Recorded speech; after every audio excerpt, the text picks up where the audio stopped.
Notre deuxième chronique denturologique avec le sympathique Danny Filion. Bienvenue à l'émission, ça va bien ce matin? Bonjour, oui, très bien, toi aussi? Oui, dans quel sujet on se lance aujourd'hui? On se lance dans le sujet suivant. Je t'explique un petit peu. Tu vas voir tout à l'heure des appareils sur le comptoir. Souvent, encore hier, une patiente me dit « Semble-t-il qu'il n'y a pas de qualité dans les prothèses. » C'est ce qu'on entend des fois. C'est tout pareil. Oui. OK? Ce qui est totalement faux, puis on va en parler. Pourquoi je te dis que c'est faux? Ça va dépendre de plusieurs facteurs. OK? Quand on dit qualité prothétique, on va parler de différents types de prothèses. Quand on parle de qualité dans une prothèse, tu peux avoir les matériaux qu'on va utiliser, évidemment. Automatiquement, il y a une qualité. Oui, d'accord? Clairement. Des dents qui sont faites en Chine, il y en a. Des dents qui sont très faciles à user, il y en a aussi. Des dents qui sont très, très, très solides, qui vont faire au-dessus de 5 à 10 ans, il y en a aussi. Ouais. Donc, tu vois, c'est pas les mêmes matériaux, d'une part. La qualité des soins prodigués en bouche avec le patient. Un autre domaine au niveau qualité. Donc, le professionnel peut faire 2 prothèses en 2 jours, avec 3 rendez-vous. Je ne te donne pas mon idée versus le résultat. Ouais. Ça ne peut pas être parfait en 3 rendez-vous, c'est impossible. Okay? C'est impossible parce que il y a beaucoup de précision dans ce qu'on fait. Quand tu parles de qualité haut de gamme au niveau prothétique, tu vas parler de prothèses avec le plus grand soin possible, tant au niveau de sa fabrication en clinique, donc le professionnel avec le patient, et la qualité de fabrication laboratoire, donc le professionnel ou l'équipe dentaire qui va simplement travailler la partie prothétique pour donner un certain résultat. Donc, les deux, la qualité main-d'œuvre y est pour beaucoup, puis tu as la qualité matériaux également. Donc, ce qui fait en sorte qu'il y a plusieurs qualités variables de prothèses. Il y en a de très grandes qualités. Oui. Il y en a qui sont peut-être moins recommandables. Mais quand on fait affaire avec toi, Danny, à la clinique dentaire Ivoire, c'est toujours des prothèses de qualité, là, peu importe. Il y en a de qualité, Bon. il y a de plus grandes qualités. Mais ce que je veux dire, On offre ce qui se fait de mieux. Ouais. Par contre, c'est pas nécessairement, le patient n'a pas nécessairement besoin de ce qu'il y a de mieux. Je m'explique. les plus gros matériaux, puis les... C'est une question de logique et d'honnêteté. D'accord? Si un patient vient me rencontrer, parce qu'il n'y a pas un patient qui a le même besoin. OK? Un patient vient me rencontrer à la clinique, puis il n'a seulement que 2 dents manquantes. D'accord? Pourquoi fabriquer ce qui se fait absolument de mieux pour ce patient-là quand il ne verra pas nécessairement la différence? Je m'explique encore une fois. Il y a beaucoup de mécanique au niveau dentaire. D'accord? Au niveau des mouvements des mâchoires, de la qualité de la mastication. C'est pour ça, tantôt, que je te parle de 3 appareils différents. Ouais. Donc, on évalue évidemment le besoin du patient selon sa quantité osseuse, selon ses attentes, selon son degré de, je te dirais, son degré de résorption osseuse. Donc, il y a une perte d'os incroyable. Là. Le patient veut que la prothèse tienne bien. Ça va être plus difficile. On va utiliser dans ce temps-là une meilleure technique de fabrication. Tant à la chaise, pour aller enregistrer, si tu veux, prends juste l'exemple, j'enregistre une empreinte. Ouais. OK? Je prends l'empreinte de la bouche du patient. Je prends un matériel de base. Je prends l'empreinte régulière, tu sais, comme les gens s'en souviennent sûrement, la pâte, la fameuse pâte. Cette pâte-là peut avoir une déformation allant jusqu'à 5 à 10 pratiquement. Si je brasse la pâte à la mitaine comme ça, puis que je la mets en bouche, je l'enlève, je la laisse sur le comptoir, 2 minutes, 3 minutes, 4 minutes, elle va se déshydrater et se déformer. Donc, tu vois, tellement c'est important de prendre chaque étape au sérieux. On prend une empreinte, on l'enlève, on va couler notre modèle immédiatement, on va garder l'empreinte dans un milieu humide pour pas qu'il y ait de déformation. Oui. Tout ça fait en sorte qu'au bout de la ligne, quand on arrive à la toute fin, c'est là que le résultat parle de lui-même. Est optimal. Donc, toutes sortes d'étapes, toutes sortes de petits détails qu'on pourrait ne pas penser, mais qui rendent la prothèse encore mieux adaptée, la prothèse de grande qualité, peu importe les matériaux qui vont être utilisés. Exactement, selon la mécanique dentaire. Ouais. Les prochaines chroniques, on va plus parler des différents types, des différentes étapes OK? Les différentes étapes de fabrication. Parce que les gens viennent nous rencontrer des fois, puis on fabrique des prothèses en 6 rendez-vous. Les gens disent « Ah!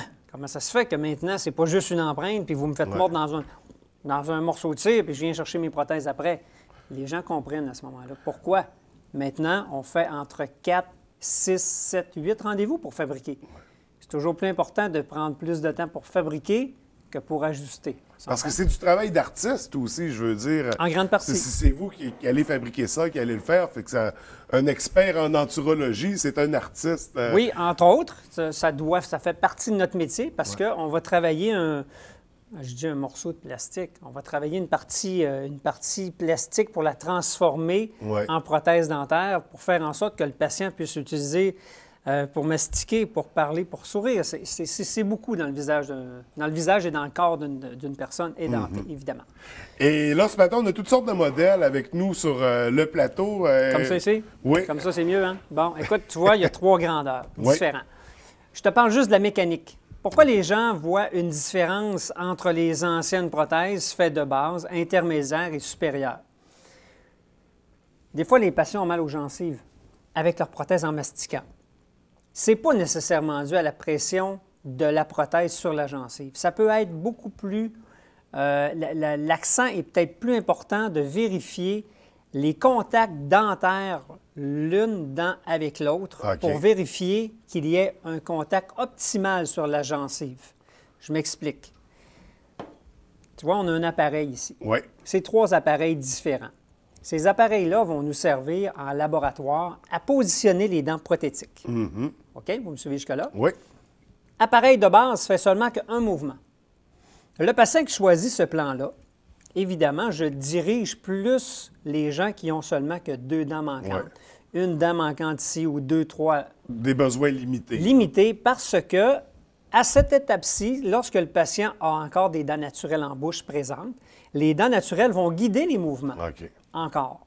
Donc, il y a moins de nécessité d'aller positionner les dents avec une perfection incroyable. Oui. Vous me suivez ça va jusque-là? se faire naturellement, puisqu'il y a déjà... Il y a des dents naturelles déjà qui vont guider les mouvements. Donc, c'est pour ça que je disais tantôt, ce n'est pas nécessairement la prothèse haut de gamme ou la prothèse ivoire que ça prend ce patient-là. Ses besoins ne sont pas là. Pourquoi aller vendre, entre guillemets, un traitement comme ça où le patient n'a pas besoin de ce plan de traitement-là? Ça fait que c'est toujours selon le besoin du patient. Exactement. On ne lui vend pas la...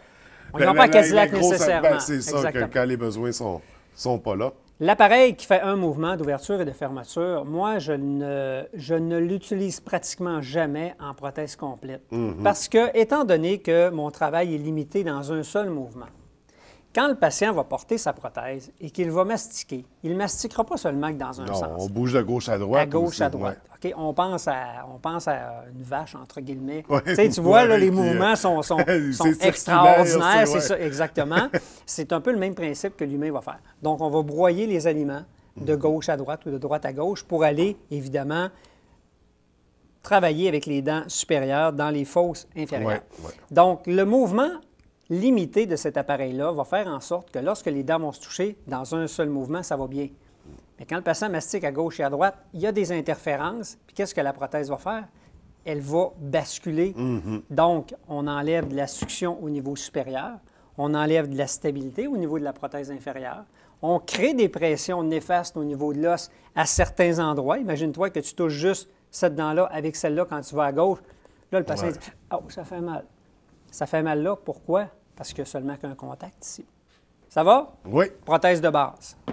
Intermédiaire, deuxième appareil. Là, on commence à intégrer le mouvement. Exactement. Ça ici, lorsqu'on va positionner les mâchoires supérieures et inférieures en laboratoire, lorsqu'on est rendu à l'étape, OK, on s'entend, là, c'est les mouvements de la mâchoire ici. Là. À cette étape-ci, l'appareil fait un mouvement d'ouverture et de fermeture. Regarde, il fait des mouvements à gauche, mouvement à droite, mouvement en avant, en arrière. On va faire 4 mouvements. Centrique, latéral, gauche-droite et protrusif pour aller couper les aliments en avant. Ici, lorsque je fabrique avec un appareil comme celui-là, je suis en mesure de vérifier si ma dent d'en haut versus celle du bas va interférer.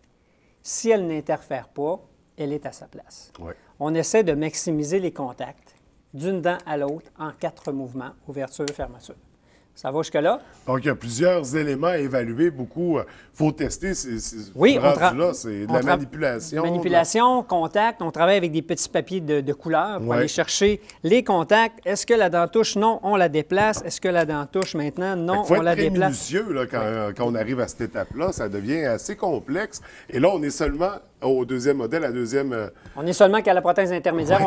On appelle ça prothèse semi-balancée. Okay. D'accord? C'est semi-équilibré. Donc, c'est très bien, définitivement mieux que celui-là. Oui, clairement. D'accord? Ça peut faire pour certaines gens qui ont des prothèses complètes haut et bas, avec une certaine quantité osseuse, pour permettre à la prothèse d'être quand même relativement stable avec l'os qui lui reste. Si, par contre, on est très résorbé et que le patient veut avoir quelque chose de solide et de confortable, on fait appel plus à ça. Okay? Et là, rendu à ce niveau-là, on est où, là? Parce que là, on parlait de... Là, on parle de prothèse de base, intermédiaire et supérieure. Donc, la prothèse de précision, la prothèse balancée, la prothèse équilibrée, c'est des synonymes pour représenter ce type de mécanique dentaire au niveau prothétique. Et qu'est-ce qu'on a de plus par rapport à l'intermédiaire? Cette prothèse-là, l'appareil avec lequel on travaille, c'est pas celui-là, moi, avec lequel je travaille. Je travaille avec un appareil beaucoup plus perfectionné que celui-là. C'est le modèle de sortie, ça. C'est le modèle de sortie, c'est bon. C'est le modèle de sortie. Mais tu vois, j'ai apporté mon grand chum ici, qui me suit pas mal partout, pour expliquer pourquoi cette prothèse-là est nécessairement supérieure aux deux autres. À une certaine étape, à un certain moment donné, nous devons absolument fabriquer la prothèse exactement comme est le crâne, la position des mâchoires par rapport aux articulations du propre patient. Parce qu'il faut que ça soit naturel en bouche pour la personne. C'est la meilleure chose à faire, c'est de reproduire ses propres données, ses propres paramètres et les transférer sur l'appareil. Ici, tu vois, quand on a un patient, on va aller chercher son enregistrement avec une fourchette ici, là, OK? C'est l'appareil qui est mis en bouche. Donc, on vient chercher l'enregistrement du patient lui-même en relation avec ses mâchoires, en relation avec le point sous-nasal, et ainsi de suite. On a beaucoup de choses à vérifier. Cet appareil-là, par la suite, est désactivé et on vient le positionner sur l'appareil lui-même. Oui. D'accord? On va demander et on va trouver les mouvements antérieurs du patient pour aller chercher ses propres angles articulaires. On a des angles qui sont propres à nous, gauche et droite. Nous allons aller les chercher et les trouver.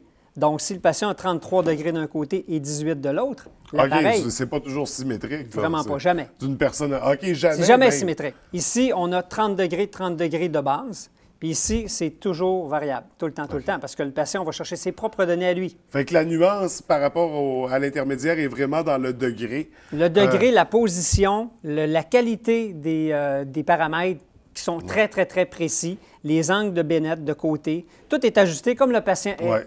À ce moment-là, quand on fabrique, il n'y a pas de mouvement seulement que ouverture, fermeture, gauche-droite, en avant-arrière, c'est des mouvements circulaires à 360 degrés sur chacune des dents pour maximiser le contact de toutes les dents ensemble.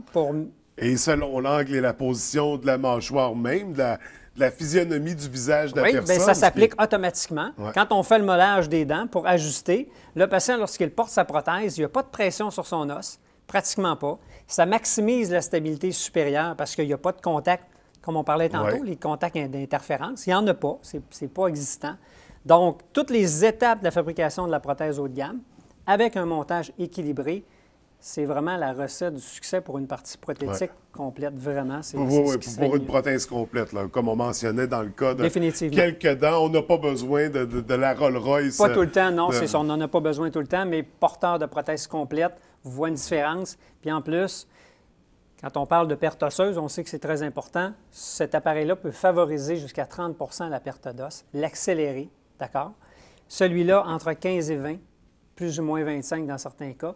Puis celui-là, 0 Pourquoi? Wow. Pourquoi? Le patient ne cessera pas de perdre d'os parce qu'il n'y a pas de stimulation osseuse, mais l'appareil n'accélérera pas la perte osseuse du patient, parce étant donné... s'emboîter parfaitement. Exactement. On est équilibré partout. On a une pression égale sur les gencives. gencives. Pas de friction, pas de contact qui devrait pas avoir. Pas de contact avoir. trop fort d'un côté qui crée des pressions au niveau de la mâchoire. Donc, le patient a beaucoup moins d'ajustements. Pratiquement, des fois, on n'en fait même pas. L'usure des dents est nécessairement diminuée parce qu'avec le temps, les dents vont toutes user égales. Ici, on utilise ce qui se fait de mieux au niveau dentaire mondial connu.